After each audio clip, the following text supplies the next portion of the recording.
Жабылы күн құрметті мұғалімдері және оқушылар. Бүгін сіздерге квест ойынын ойнау барысын, яғни сабақта қолдану барысын сіздерге үйрететін боламын. Яғни бұл дайын шаблон және соны өзгертеміз. Сөздерін, сұрақтарын, жауаптарын өзгерту арқылы өз сабағымызда қолдансақ болады. Жалпы мақсат қаншайымды құтқару. Яғни бастау батырмасын басамыз.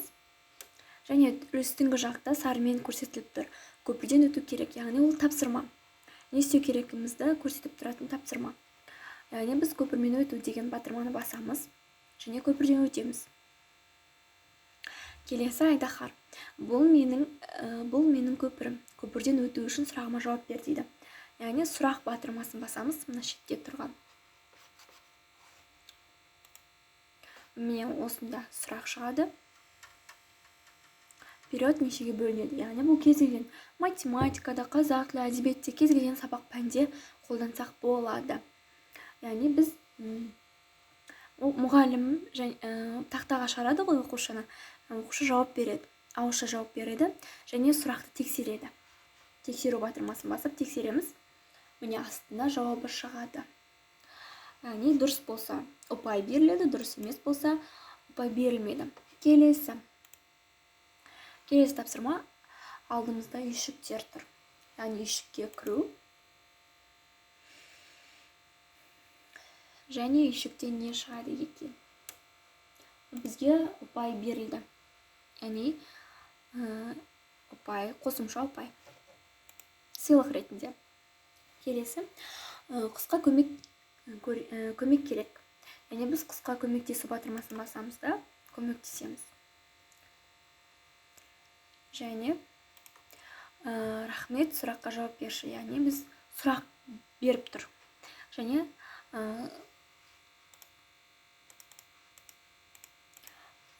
сыйлық батырмасы басылып тұр мұнда. Сыйлықты басамыз, сол кезде сұрақ шығады. Период кестеде қанша топ бар?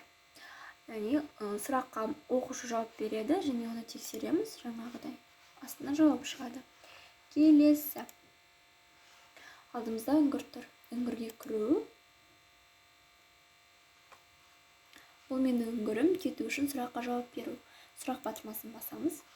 Және аюдың сұрағы шығады. Элементтер нешеге бөлінеді және қандай. Оқушы сұраққа жауап береді және тексеру батырмасын басамыз. Және мұнда жауабы шығады. Келесі тапсырма. Алдымызда көлшік тұр. Яғни мына жақта тапсырмалар тұр. Бургерді бақаға беру, бақамен сөйлесу. Яғни бақамен сөйлесу басып көрейік. Мұнда өздерінің диалогтары шығады. Бұл диалогты да өздеріңіз шаблон арқылы өзгертсеңіздер болады. Және сұрақ батырмасын басып, сұраққа жауап береміз. Тексеру. Жаңағыдай барлығы осы ретпен кетеді. Тапсырма және өзіміз таңдаймыз.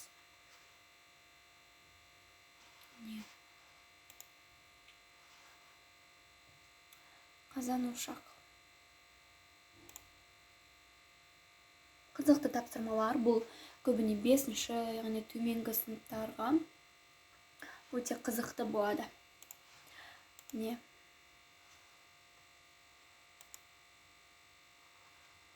Диалогтарын өзгертуге болады.